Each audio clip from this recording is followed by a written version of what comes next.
Переходим в раздел «Дополнительно».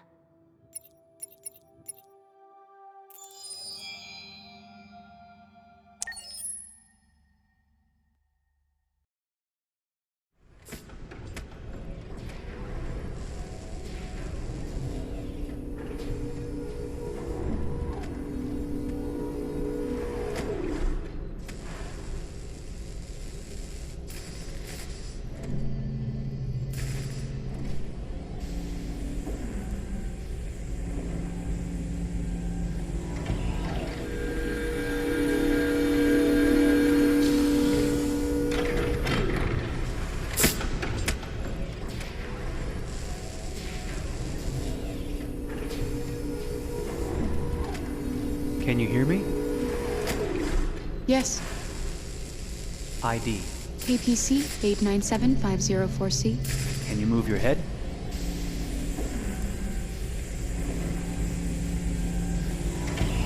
Your eyes now.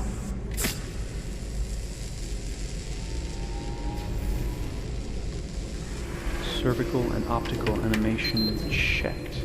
Now give me your initialization text. Hello. I'm a third generation AX400 android. I can look after your house, do the cooking, mind the kids. I organize your appointments. I speak 300 languages, and I am entirely at your disposal as a sexual partner. No need to feed me or recharge me. I'm equipped with a quantic battery that makes me autonomous for 173 years. Do you want to give me a name? Yeah. From now on, your name is Kara. My name is Kara. Initialization and memorization checked. Now, can you move your arms?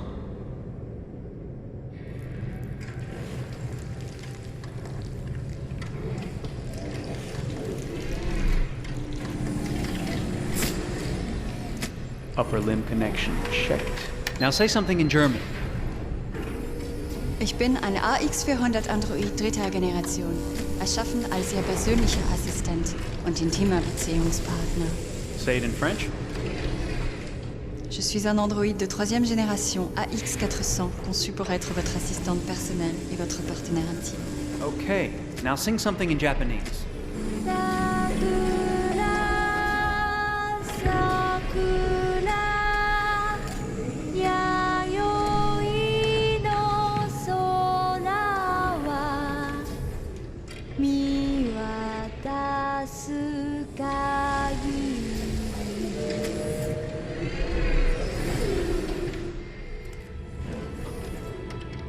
Multilingual verbal expression checked. Go ahead, take a few steps.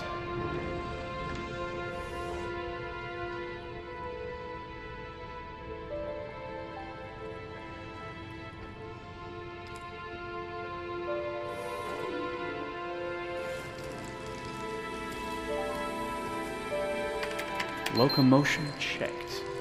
Great, you're ready for work, honey. What's going to happen to me now?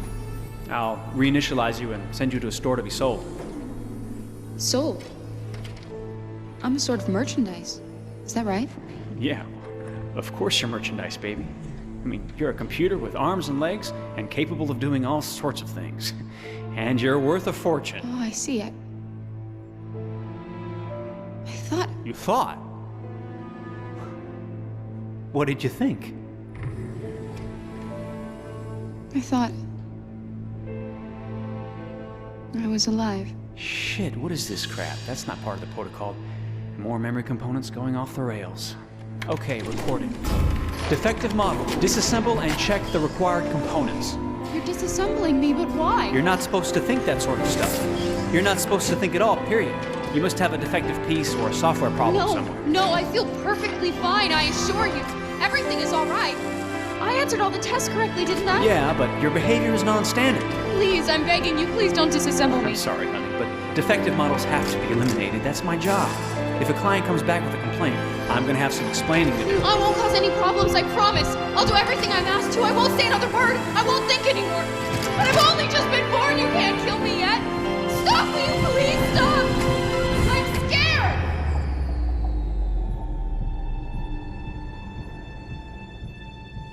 I want to live. I'm begging you.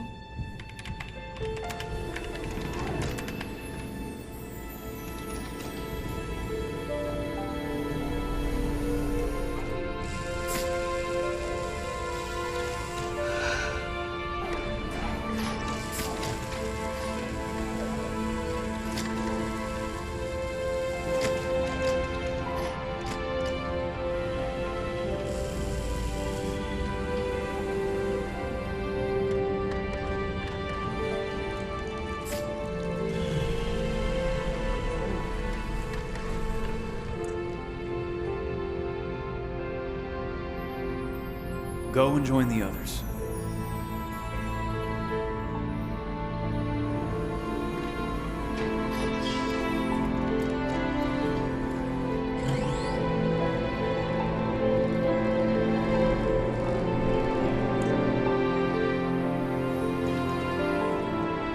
Stay in line, okay?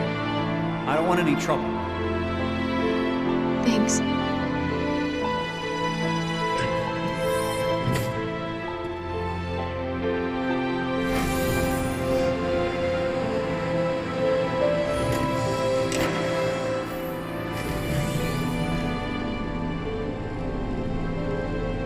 My God.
For starters, what should I call you?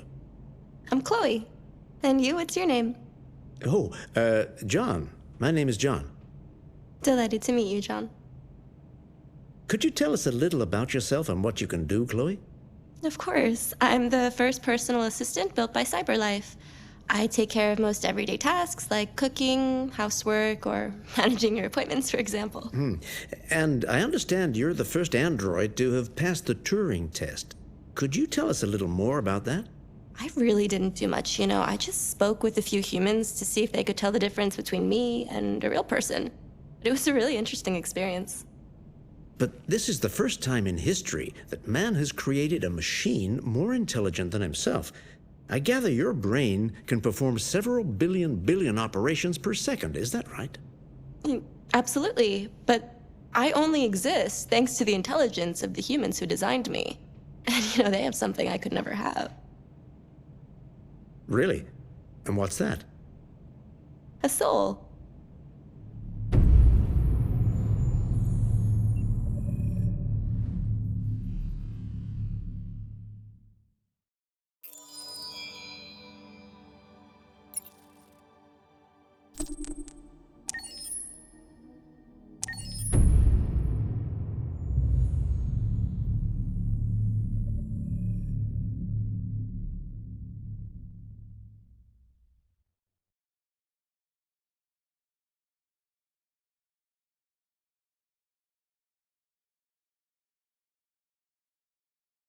Hold on, just a little while longer. Hold on, just a little while longer. Hold on, just a little while longer. Everything will be alright. Everything will be alright. Fight on, just a little while longer. Fight on, just a little while longer. Fight on, just a little while longer. Everything will be alright. Everything will be alright.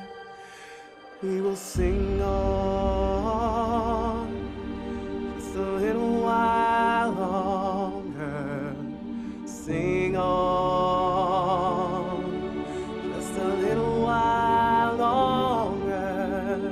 Sing on, just a little while longer.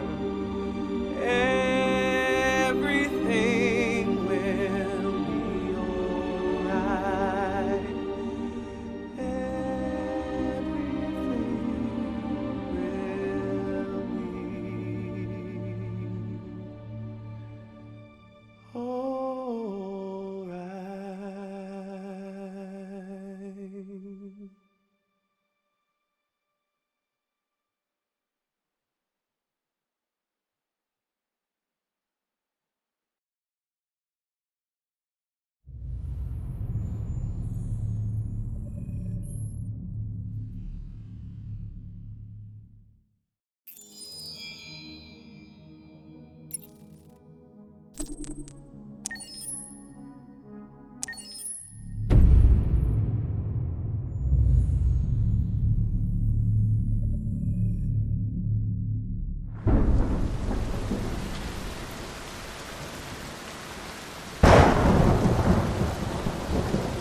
Rock-a-bye baby in the treetop.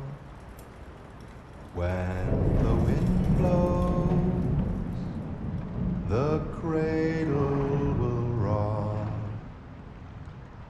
When the bough breaks, the cradle will fall.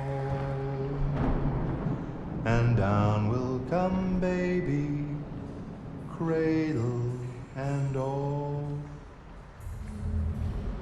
Rock-a-bye baby in the treetop. When the wind blows, the cradle will rock. When the bough breaks, the cradle will fall. And down will come baby, cradle and all. Rock-a-bye baby in the treetop. When the wind blows, the cradle will rock. When the bough breaks, the cradle will fall. And down will come baby, cradle and all.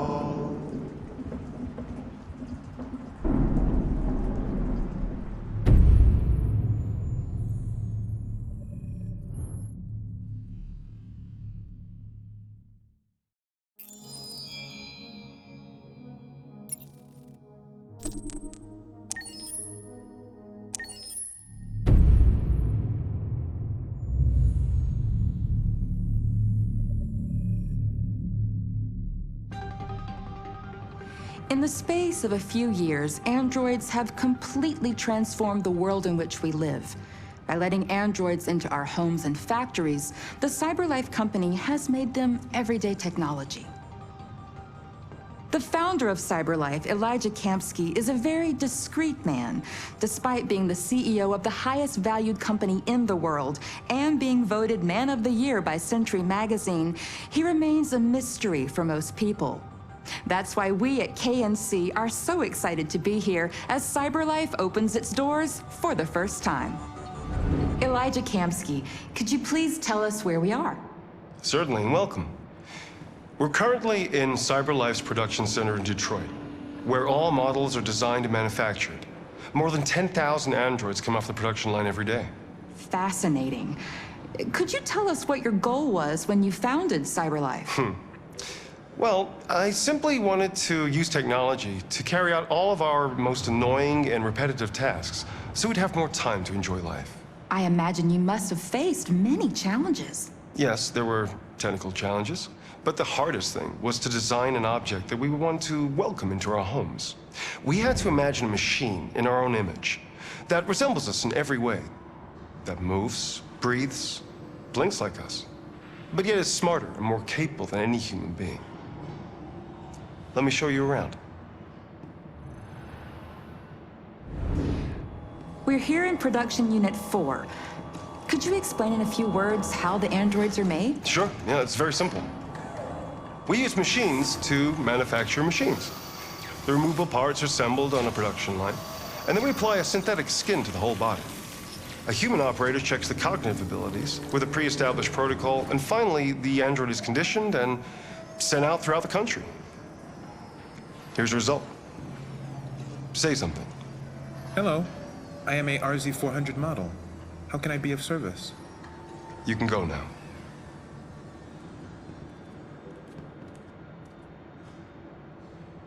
Our androids are already replacing humans in many fields. For example, they represent more than 80% of all university professors and 63% of all medical staff. Tomorrow they'll replace our soldiers, and who knows, maybe one day, our leaders, to make the best decisions in humanity's interest. Come on. Replacing humans with machines has led to record unemployment of 28%. What do you think about the situation? Okay. The first steam engines also caused an increase in unemployment. But no one today would imagine turning back the clock.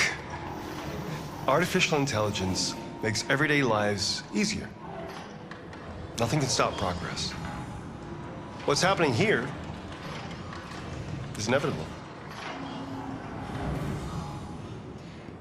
These days, more and more people choose to live with an android rather than another human being. Does this development worry you?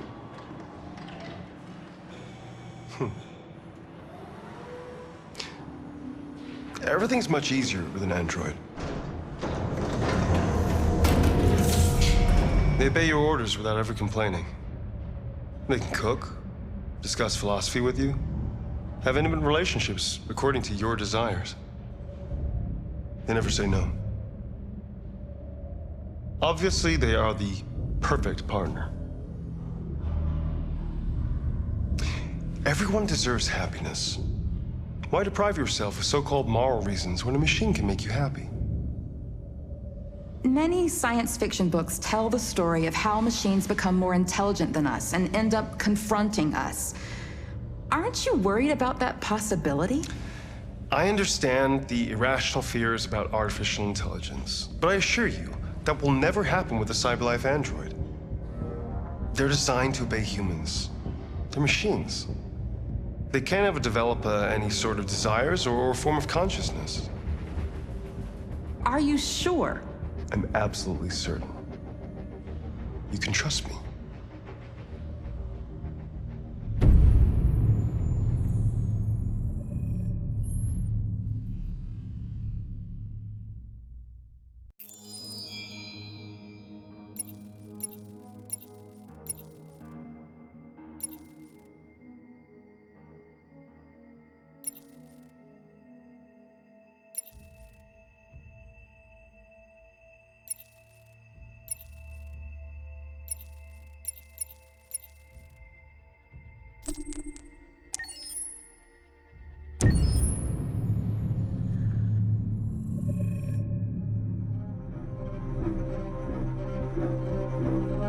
My name is Marcus.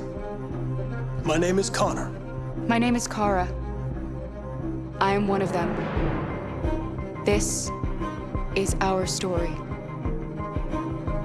I think who Kara is, or how I would describe Kara, depends entirely upon who's playing her, because you have the option to make her multiple different people depending on the choices she makes. But I think she does start out incredibly naive, incredibly innocent, and kind of hapless. I'm sure we used to be friends before I was reset. Maybe we can be friends again. She's a person who's characterized, I think, by empathy. She's a person who really, she just comes from her heart. You'll never leave me, right? Promise you'll never go. I promise. Kara, please! Are you okay? Are you hurt? Wait a minute. Leave her alone! Kara, leave her alone! The really beautiful thing that I've had the gift to be able to do is to essentially build a person from the ground up, because that's what she's doing throughout the game. And with every experience she has and every person she meets, she's building, you know, first emotions and then the sense of judgment. And it's sort of an exploration of what it is to be a human. Don't worry. Luther and I will be right here.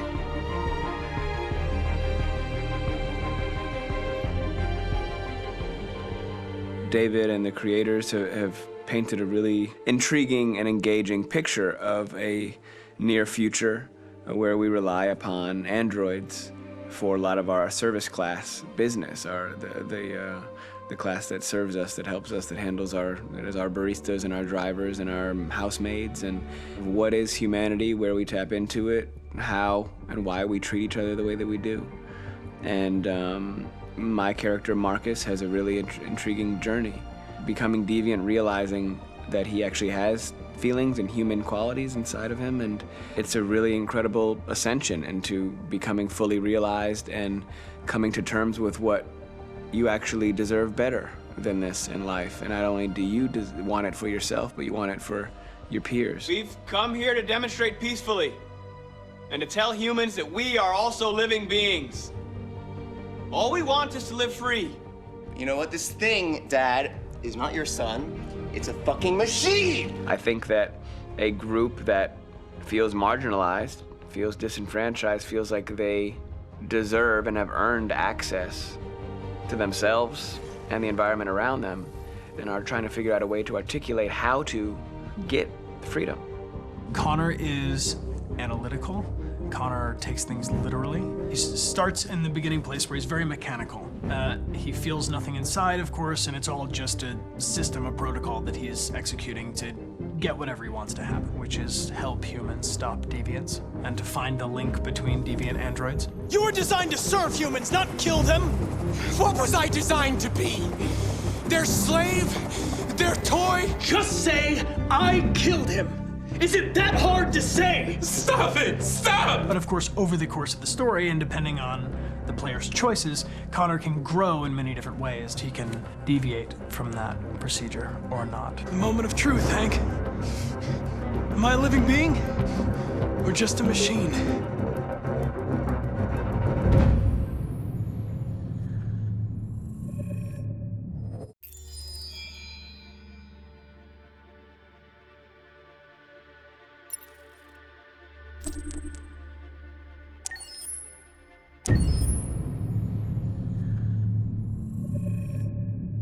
Game after game, we try to challenge ourselves. For Detroit, we wanted to, first of all, to write a story that would be incredibly bending, which means the most non-linear story that we've ever created. And we wanted really the player to have the possibility to change the story, change his own journey. When you're writing at Quantic, you're writing for an interactive medium. You know, when you're working in television, you'll put a character in a difficult situation, and you as a writing team will argue about what would that character do. But ultimately, you have to decide what happens, and you just show the audience.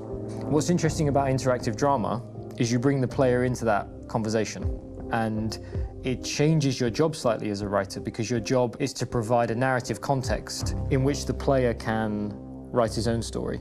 You're giving him this kind of narrative Lego that he's going to snap together into his own shape. You also have the ability to make your audience attach themselves to your characters, because the audience is in some sense responsible for what happens to the characters. It's just a few cans. Come on, let's go. We have some cash now. You used me to steal that money. How could you do that? I trusted you. What is a bit specific about these scripts is how large they are. If you take a film script, there are about 100 pages. But here we have to deal with a script that is between 4,000 and 5,000 pages. Everything becomes bigger because we don't just tell one story, but we tell all the possible stories that can be told within this narrative space. On Act 3, our final act, we have around 1,000 different scenarios. And every one of those scenarios has to be as interesting, as passionate, as strong, and as emotional for the player. We want every action that the player does, every interaction that is available to serve in telling the story, and help the player understand who his character is, and build that character moment to moment.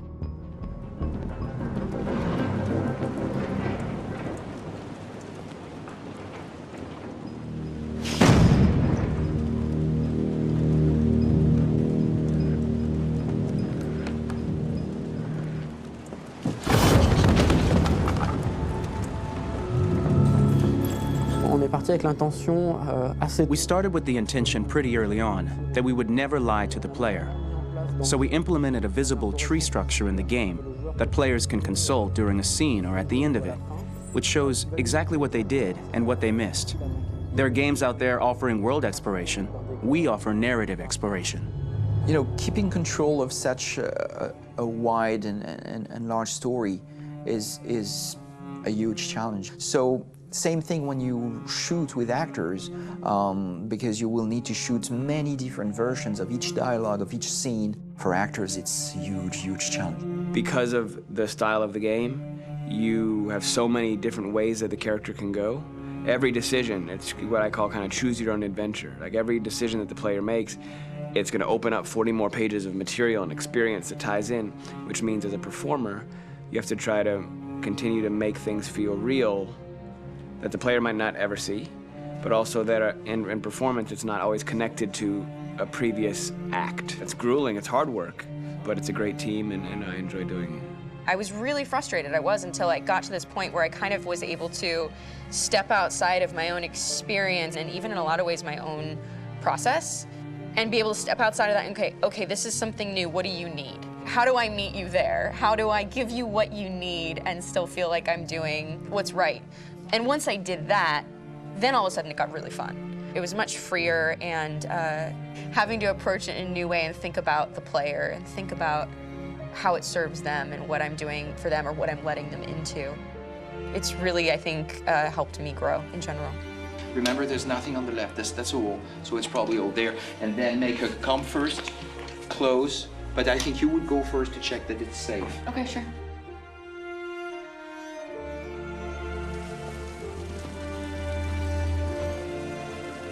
The most enjoyable thing about working in performance capture on this kind of project is that if I shot a film, I would get to do one of these endings. I get to do so many different things as Connor.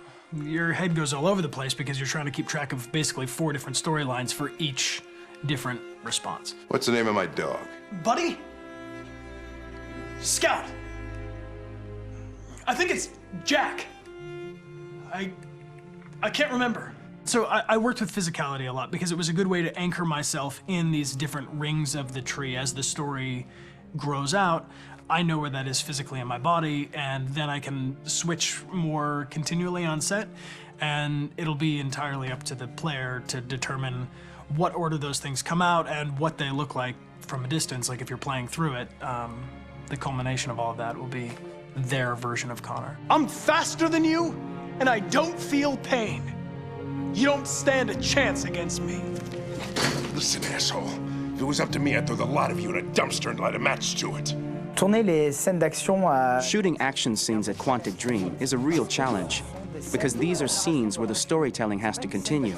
It's not an action scene just to have a dose of adrenaline. The stunts have huge consequences on the rest of the story.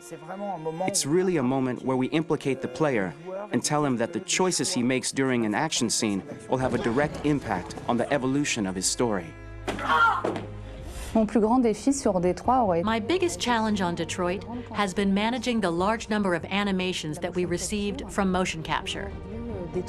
Detroit features more than 37,000 animations, which is a huge amount to handle on a daily basis. You have to realize that the player, in his first playthrough, will miss certain scenes. This also means that we had to think of, conceive, and produce all the potential story paths. The characters' costumes, the places, day or night, the weather. Did the character get shot in the shoulder? Did he get injured? All this consistency forced us to produce a lot of graphic assets in order to, quite simply, allow the player to have true continuity throughout the story. Honestly, we were even surprised by the challenges that come with such a big tree structure.